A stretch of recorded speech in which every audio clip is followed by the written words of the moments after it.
সমুদ্রের বুকে নতুন এক দানবের জন্ম দিয়েছে পাকিস্তান।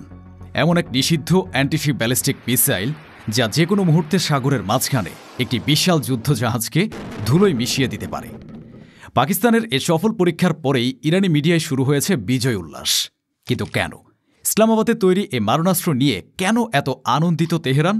ওপেন সোর্স ইন্টেলিজেন্সের গোপন রিপোর্টে উঠে এসেছে এক ভয়ঙ্কর তথ্য। এ মিসাইল শুধু পাকিস্তানের হাতেই থাকবে না, এটি খুব শীঘ্রই পৌঁছাতে পারে ইরানের হাতেও, যা ভূমধ্য সাগর থেকে লোহিত সাগর পর্যন্ত ইসরায়েলি নৌবাহিনীকে পঙ্গু করে দেওয়ার জন্য যথেষ্ট। পাকিস্তানের এই নতুন শিপ কিলার মিসাইল কি তবে মুসলিম বিশ্বের হাতে আসা সেই চূড়ান্ত অস্ত্র যা সমুদ্রের বুকে পশ্চিমা এবং ইসরায়েলি আধিপত্যকে চ্যালেঞ্জ জানাবে? কেন ইরানের সরকারি মিডিয়া এই পরীক্ষাকে এতটা গুরুত্বের সাথে প্রচার করছে? পর্দার আড়ালে কি পাকিস্তান এবং ইরানের মধ্যে কোনো গোপন মিসাইল চুক্তি সম্পন্ন হয়েছে? এই মিসাইল যদি ইরানের হাতে পৌঁছায় তবে কি ইসরায়েলি নৌবাহিনী ভূমধ্য সাগর এবং লোহিত সাগরে তাদের চলাচল বন্ধ করতে বাধ্য হবে? ইসরায়েল কি পাকিস্তানের এই মিসাইল পরীক্ষাকে তাদের অস্তিত্বের জন্য নতুন এক হুমকি হিসেবে দেখছে, নাকি তারা এখনও জানে না তাদের জন্য কি অপেক্ষা করছে? এই সব প্রশ্নের উত্তর জানতে আমাদের তাকাতে হবে আরব সাগরের সেই কৌশলগত জলসীমার দিকে, যেখানে পাকিস্তান নৌবাহিনী সম্প্রতি এক ইতিহাস সৃষ্টি করেছে। 25 এবং 26 নভেম্বর 2025 পাকিস্তানের নৌবাহিনী প্রধান অ্যাডমিরাল নাভিদ আশরাফের উপস্থিতিতে পাকিস্তান তাদের নিজস্ব প্রযুক্তিতে তৈরি এক জাহাজ বিধ্বংসী ব্যালিস্টিক মিসাইলের সফল পরীক্ষা চালায়। পাকিস্তানের আন্তঃবাহিনী জনসংযোগ পরিদপ্তর বা ISPR এই খবরটি প্রকাশ করার সাথে সাথেই বিশ্বজুড়ে সাময়িক বিশ্লেষকদের মধ্যে তোলপাড় শুরু হয়ে যায়। কারণ এটি কোনো সাধারণ ক্রুজ মিসাইল নয়, এটি একটি ব্যালিস্টিক মিসাইল যা জাহাজ থেকে ছোড়া যায় এবং যা শব্দের চেয়েও কয়েক গুণ বেশি গতিতে আকাশ থেকে নেমে এসে শত্রুর জাহাজকে ধ্বংস করে দেয়। সামরিক পরিভাষায় এই ধরনের মিসাইলকে বলা হয় ক্যারিয়ার কিলার বা শিপ কিলার। এতদিন পর্যন্ত এই প্রযুক্তি শুধুমাত্র চীন এবং রাশিয়ার মতো পরাশক্তিদের হাতে ছিল। পাকিস্তান এখন সেই এলিট ক্লাবে প্রবেশ করেছে। কেন এই মিসাইলটিকে আমি নিষিদ্ধ বা বিশেষ বলছি? কারণ সাধারণ অ্যান্টিশিপ মিসাইলগুলো ক্রুজ মিসাইল হয়, যেগুলো সমুদ্রের খুব কাছ দিয়ে উড়ে যায় এবং যা আধুনিক প্রতিরক্ষা ব্যবস্থা দিয়ে ঠেকানো সম্ভব। কিন্তু পাকিস্তানের তৈরি এই নতুন মিসাইলটি ব্যালিস্টিক ট্র্যাজেক্টরিতে চলে, অর্থাৎ এটি প্রথমে আকাশের অনেক উঁচুতে উঠে যায় এবং তারপর মাধ্যাকর্ষণের টানে প্রচণ্ড গতিতে লক্ষ্যের উপর আছড়ে পড়ে। এই গতি এবং আক্রমণের কোণ এতটাই তীব্র যে ইসরায়েলের বারাক ৮ বা আমেরিকার ইজিস ডিফেন্স সিস্টেমের পক্ষেও এটিকে ঠেকানো প্রায় অসম্ভব। 350 কিলোমিটার বা তারও বেশি পাল্লার এই মিসাইলটি পাকিস্তানের নৌবাহিনীকে আরব সাগরে এক অপ্রতিরোধ্য শক্তিতে পরিণত করেছে। ভারতের বিমানবাহী রণতরী INS বিক্রান্ত বা বিক্রমাদিত্য এখন আর পাকিস্তানের উপকূলের কাছে আসার সাহস পাবে না। কিন্তু এই মিসাইলের প্রভাব শুধু দক্ষিণ এশিয়ায় সীমাবদ্ধ নেই। এর আসল ভূরাজনৈতিক গুরুত্ব বোঝা যায় যখন আমরা দেখি এই খবরে কারা সবচেয়ে বেশি খুশি হয়েছে। পাকিস্তানের এই সাফল্যের খবরে সবচেয়ে বেশি উল্লাস দেখা গেছে ইরানে। ইরানের রাষ্ট্রীয় সংবাদ মাধ্যম এবং বিশেষ করে তাদের আরবি ভাষার চ্যানেল প্রেস টিভির অফিসিয়াল X অ্যাকাউন্ট থেকে এই পরীক্ষার ভিডিও এবং ছবি ব্যাপকভাবে প্রচার করা হয়েছে। তারা এটিকে মুসলিম বিশ্বের এক বিশাল অর্জন হিসেবে অভিহিত করেছে। ওপেন সোর্স ইন্টেলিজেন্সের বিভিন্ন ফোরাম এবং টেলিগ্রাম চ্যানেলে এক চাঞ্চল্যকর তথ্য ঘুরপাক খাচ্ছে। দাবি করা হচ্ছে পাকিস্তান এবং ইরানের মধ্যে পর্দার আড়ালে একটি গোপন সামরিক ও প্রযুক্তিগত চুক্তি নিয়ে আলোচনা চলছে। এ চুক্তির মূল ভিত্তি হল তেলের বিনিময়ে মিসাইল। ইরান দীর্ঘদিন ধরে আন্তর্জাতিক নিষেধাজ্ঞার কারণে তাদের নৌবাহিনী আধুনিকায়ন করতে পারছে না। তাদের হাতে শক্তিশালী অ্যান্টিশিপ মিসাইল থাকলেও জাহাজ থেকে ছোড়ার মতো আধুনিক ব্যালিস্টিক মিসাইল তাদের নেই। অন্যদিকে পাকিস্তান তাদের মিসাইল প্রযুক্তিতে অনেক দূর এগিয়ে গেছে, কিন্তু তারা তীব্র জ্বালানি সংকটে ভুগছে। বিশ্লেষকরা মনে করছেন পাকিস্তান হয়তো ইরানকে এই নতুন অ্যান্টিশিপ ব্যালিস্টিক মিসাইলের প্রযুক্তি বা সরাসরি মিসাইল সরবরাহ করবে। বিনিময়ে ইরান পাকিস্তানকে সস্তায় তেল, গ্যাস এবং বিদ্যুৎ দেবে। যদি এই চুক্তি বাস্তবায়িত হয় তবে এটি হবে মধ্যপ্রাচ্যের জন্য এক গেম চেঞ্জার। এই মিসাইল যদি ইরানের হাতে পৌঁছায় তবে তার সবচেয়ে বড় ভুক্তভোগী হবে ইসরায়েল। ইসরায়েলের অর্থনীতি এবং নিরাপত্তার জন্য সমুদ্রপথ অত্যন্ত গুরুত্বপূর্ণ। তাদের বাণিজ্যের 90% সমুদ্রপথ দিয়ে হয়।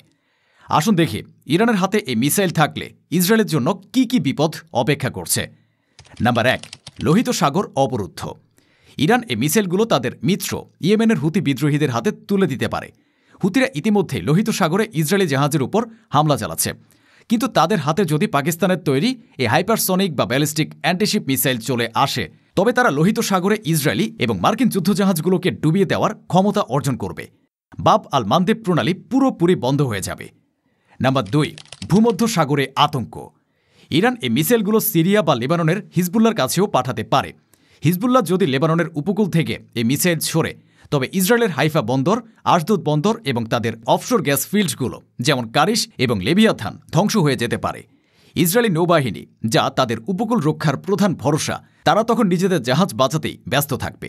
নাম্বার 3, পারস্য উপসাগরে আধিপত্য। ইরান নিজেরাও এই মিসাইল ব্যবহার করে হরমুজ প্রণালী এবং পারস্য উপসাগরে মার্কিন পঞ্চম নৌবহরকে চ্যালেঞ্জ জানাতে পারবে।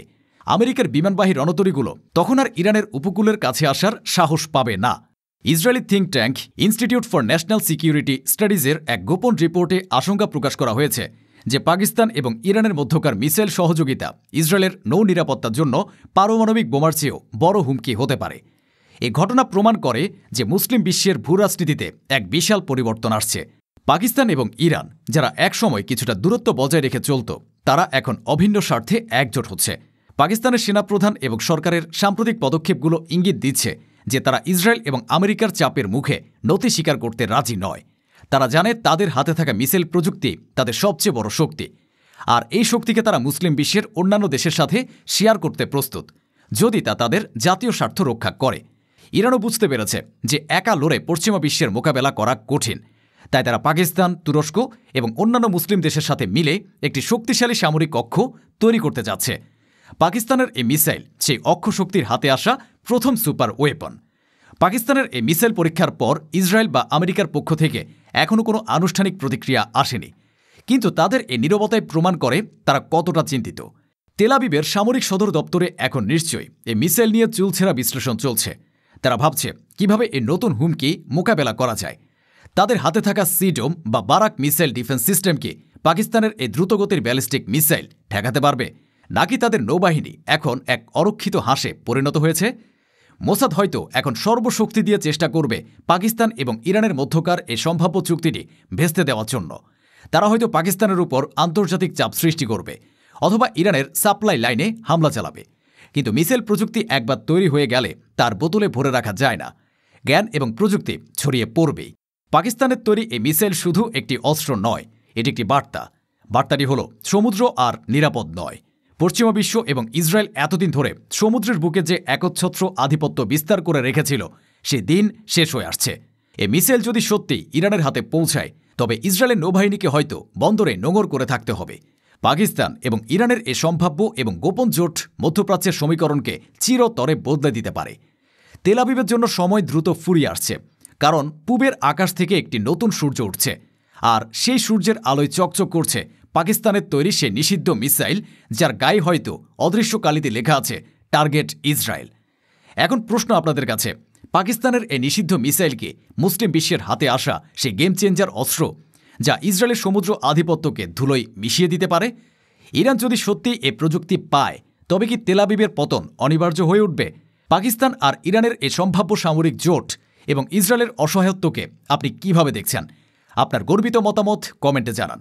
ভিডিওটি শেয়ার করে সারা বিশ্বে ছড়িয়ে দিন এই নতুন শক্তির বার্তা, যাতে সবাই জানতে পারে মুসলিম উম্মাহ এখন আর দুর্বল নয়।